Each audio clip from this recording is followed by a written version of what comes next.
now want to move into something that you said, and that is being a detective and thinking, why did my body think that was a good idea? And I'm going to bring in a personal reference here for some reason. So I was born and raised in Australia, and I was always in the sun.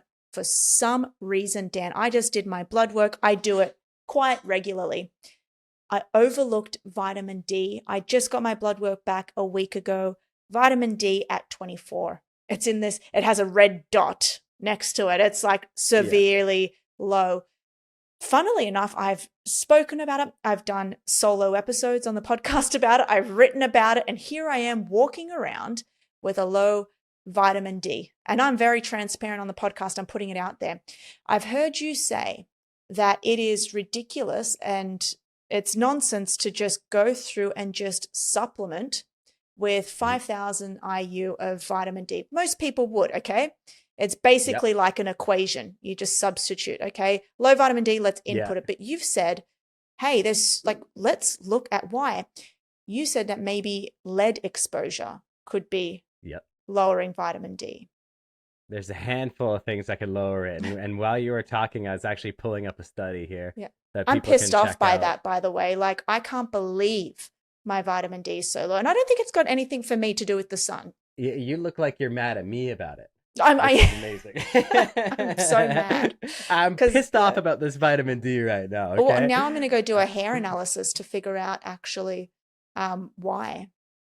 Let's talk about vitamin D for a second, because this is another fascinating one where many things can pull it up and many things can pull it down. So let's just have a nasal breath and bring our pissed offness down just for a quick moment, and we'll talk about vitamin D. So vitamin D, you mentioned lead, okay? So vitamin D is a lot of people don't know. It's also involved in heavy metal retention. So it helps us absorb metals.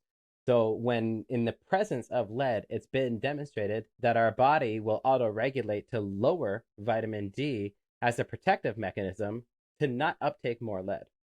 So in the presence of lead, our body forcefully lowers vitamin D as a protective mechanism. So then when it's like, I should take 5,000 IU. That didn't work. I should take 10,000 IU. That thought process alone is just ridiculous to me. It's like, what? It's like, oh, better bump it up. It's like you're taking 10,000 IU. Something else is going on, sir.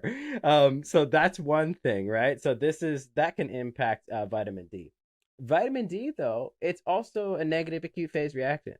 Like this one is, the literature is out there. This is the paper I pulled up called Vitamin D, a negative acute phase reactant. Okay? Let me just read this sentence from the conclusion.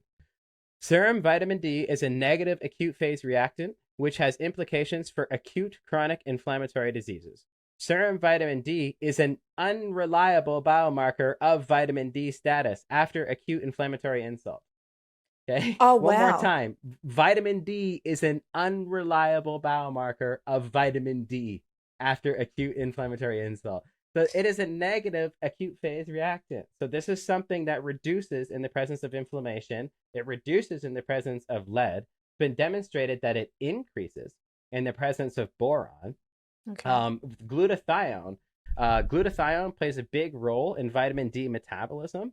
And this has been demonstrated as well, that in people who have low vitamin D, if you give them NAC, which is a precursor to glutathione, if you give them NAC and not vitamin D increases due to improved glutathione metabolism.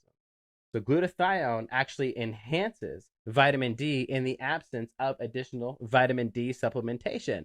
It's been demonstrated as well that butyrate and one's gut health can improve the conversion of inactive vitamin D25 serum, which is what we measure, into active 125 vitamin D, which also a lot of people don't measure.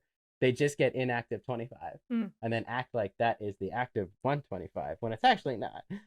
They're just looking at essentially a vitamin D reserve as opposed to the currently active vitamin D in the body. But that conversion, a butyrate within the gut, plays a big role in that. Air pollution and bisphenol A. So different types of environmental pollutants, they've been demonstrated to suppress vitamin D. So then you think, it's like, well, I live in California, one of the sunniest states in the United States. I am in the sun all the time and I eat healthy. But am I surrounded by air pollution?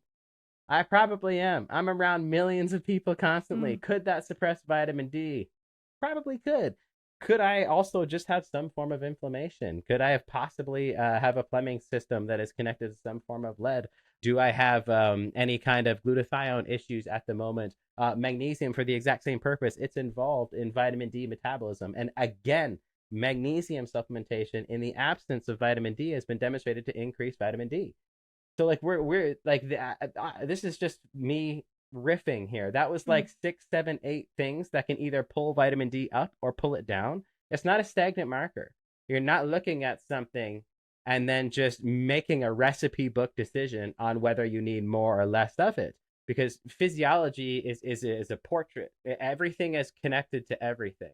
That's like you learn that the hard way when you read 1,000 labs and then you make 1,000 mistakes, is that everything is connected to everything, and you find new ways in which the body has checks and balances in physiology. And then again, I wonder why my body thought that was a good idea. I took 10,000 IU of vitamin D and it didn't move. Should I take 20,000 and force something that my body clearly doesn't want to happen?